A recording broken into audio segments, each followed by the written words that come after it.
Well, I have bilateral primary lymphedema from the knees to my toes. So it had a huge impact on my life almost immediately. My biological parents gave me up at 3 months of age because I wasn't deemed a perfect baby. So I was a ward of Child and Family Services for 17 years, 9 months. I was never a normal child because my ability to walk or run was hampered.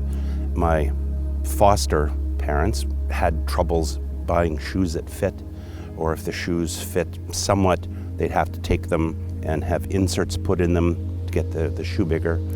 I remember quite distinctly being in a park like this when I was about 7 or 8 years old, you know, the potato sack races back in the day, or let's run from here to there for a prize.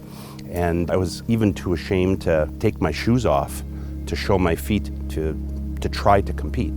And of course I came in last. I came in horribly last. I think earlier on when I first developed lymphedema, it was more emotional for me. Not to say that I don't have little bouts or it's sort of like, oh brother, why do I have to deal with this? But for the most part, it's like everything else. You have to make exceptions or change the way you do things, and you don't have to like it, but it's part of you and you move on with it. Having said that, yeah, it is hard sometimes emotionally.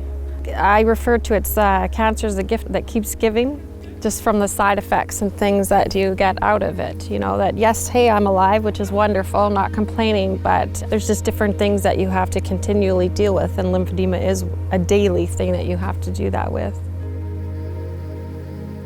Even just going to friends' houses at night or visiting, it's just I'm always that person that's gotta have my leg elevated and stuff, and I don't like sticking out like that, so a lot of times I'll just try to be like normal and just sit like everybody else, and then the next couple days I got to really work at it to get my body back.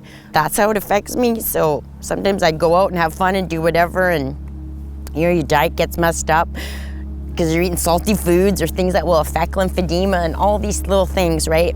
And then I take a couple days to kind of get it back together and do a lot of self-management, and I'll elevate it where there's times I just got to stay elevated, things like that. So that's kind of impact that it has on me.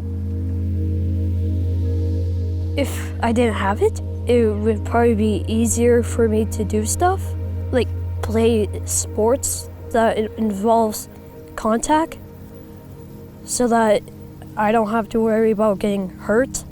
I have to massage like every day. I also have to wear a sleeve every day. I don't know, it doesn't make me feel sad or anything. It just makes me feel different from other people because they don't have to do it, and I'm probably the only kid in the school that has to wear it. So it doesn't really make me feel sad or happy, just it makes me feel different from other people. Like Austin says, if he didn't have lymphedema, we probably wouldn't even know what it was. And the first probably 8 to 10 years, that's all it was. It was lymphedema, that was the focus.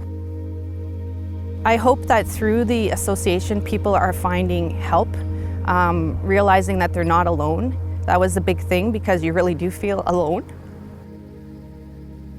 I just hope that, people find the information they need to be able to understand the condition and be able to manage it for themselves. I believe that the biggest issue here is it's not widely known, even in the healthcare field, and people are suffering when they don't need to be. If they can just understand how to maintain it, their quality of life will improve.